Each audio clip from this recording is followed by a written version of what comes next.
DoorDash Platinum tier status. When you look at the numbers, it looks very intimidating. 70% acceptance rate. That alone. Wow. If it is possible, which DoorDash is acting like it is, how do you get there the fastest way possible to try out Platinum tier status and see if it is worth it where you are? That's what I'm going to talk about today, because there are a few different strategies that you can follow and try to get Platinum tier status as quick as possible so that you don't have to wait weeks. Let's just say right out the gate, cherry picking is not going to work. It just won't. That kind of defeats the whole purpose of cherry picking. And that's really why DoorDash created the tier system anyway, because they want you to take basically every single order and never drop one. Even though being a DoorDash driver is an independent contractor, which means you can accept or decline as many orders as you want. So in theory, you shouldn't essentially be punished for not taking or taking the orders that you want to. But that's just how it works. Okay, let's get serious and talk about the strategies to actually get Platinum on DoorDash as fast as possible. As I mentioned, the first thing in any of these strategies is you cannot cherry pick. It's just not going to work, because cherry picking means that you are selecting only the orders that you want to take. If you want to get used to it a little bit, you can cherry pick here and there, but to get 70% acceptance rate, you have to be committed, you have to take orders you don't want, and you have to know that when you become a Platinum tier dasher, there are still going to be orders you don't want to take, but you also have to maintain the 70% once you get it. So no cherry picking. That was kind of a rule. But the first strategy is going to be to find somewhere that has the shortest delivery distance and probably the fastest pickup time for you to just repeatedly do orders. So for example, for me, I have a small downtown area that I like to go to, especially during like peak pay, because then those orders that are typically, really low paying, like $3 to $5, are more or a lot more depending on the pay and depending if they group them together. But if you find somewhere like that where it is not going to take you long to deliver the order and then go back to where all the restaurants are, especially if it's like a downtown area that's congested with a lot of restaurants, then you can just park your car in one spot and just continuously pick up the orders.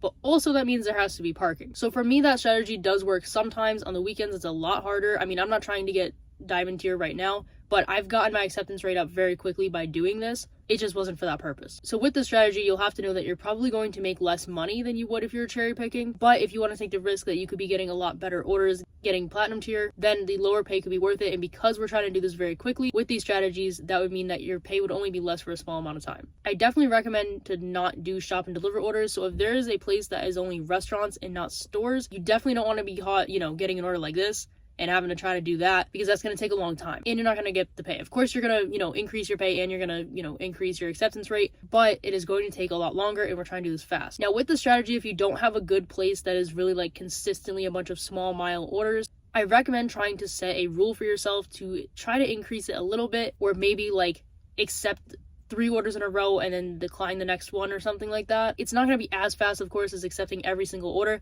but understandably, there are going to be orders that you do not want to do and that would just take up a lot of time. So of course, it's not going to positively impact your acceptance rate, which you need it to, but you also have to think about time if you're trying to do this quickly. Now, another strategy is to turn off your dash or pause orders after the delivery if you were doing an order that is far away from all the other restaurants where you could get a shorter distance delivery. So for example, if you know where you're working really well and you drive, let's say 5 miles out of the way to do an order, you might want to pause after delivery so you can get back to where all the restaurants are before starting your dash again. This way here, you're not declining a bunch of random orders that are probably outside of your zone, are really, poor pay and miles. If you do that and you get back to where the faster orders are, then you can probably complete them faster. Now, if we're doing some math, that means you can decline 3 orders out of every 10. So like I said, if you want to do like accepting 4, declining 1, accepting 4, declining 1, something like that, then obviously do that so you're slightly cherry picking so that you can do it fast. The second strategy, if you would like to try to keep your pay a little bit higher, of course it can stay the same, we just don't know. But if you're trying to keep your pay consistent while trying to do this quickly, I recommend trying to do earn by time. It is not always available, so that's unfortunate. But if you use it when you can, especially if you're doing it during the slow hours, you'll be guaranteed that hourly pay and increasing your acceptance rate. Hopefully you can get to the tier status you want to quickly. Now,